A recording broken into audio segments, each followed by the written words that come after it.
భారతదేశానికి బ్రిటిష్ వారు, మొఘళ్ళు, ఔరంగజేబు ఎవరు వచ్చినా భారతదేశ సంస్కృతిని ఏమీ చేయలేకపోయారని బీజేపీ చీఫ్ రామచంద్రరావు అన్నారు.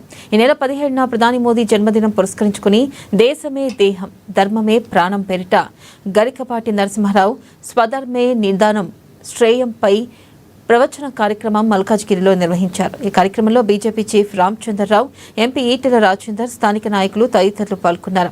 హిందూ ధర్మం కోసం, ధర్మ రక్షించడం కోసం మనమందరం పనిచేయాలని పిలుపునిచ్చారు. గరికపాటి ప్రవచనాలు రాజకీయ నాయకులకు చులకలను అందించిన విధంగా ఉన్నాయని, ధర్మం కోసం, దేశం కోసం అవి అవసరమని వెల్లడించారు.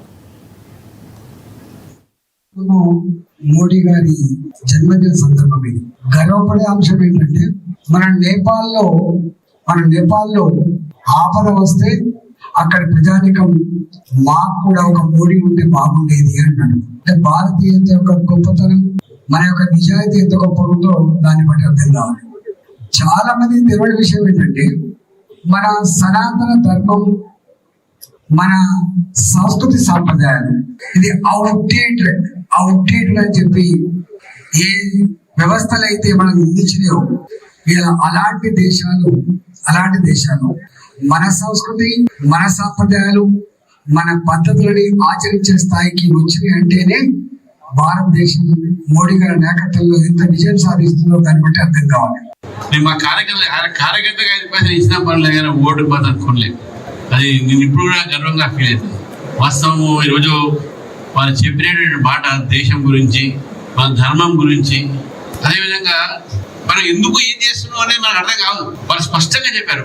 పూజలు పురస్కారాలు మనం చేసే అది కాదు, ఆచరించాలి. మనం వాళ్ళు పెద్దలు చెప్పినటువంటి మాటను ఆచరించేదే మనకు ముక్తి, మనకు భక్తి, ఇవన్నీ కూడా దానికి వాల్యూ ఉంటుంది.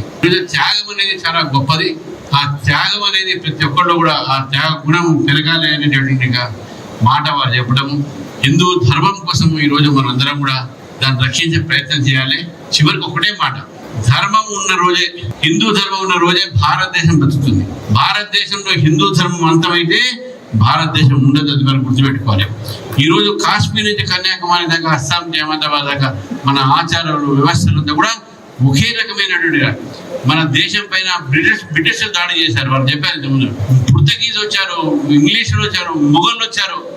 ఎన్ని దాడులు చేసినా మన ఒక సంస్కృతి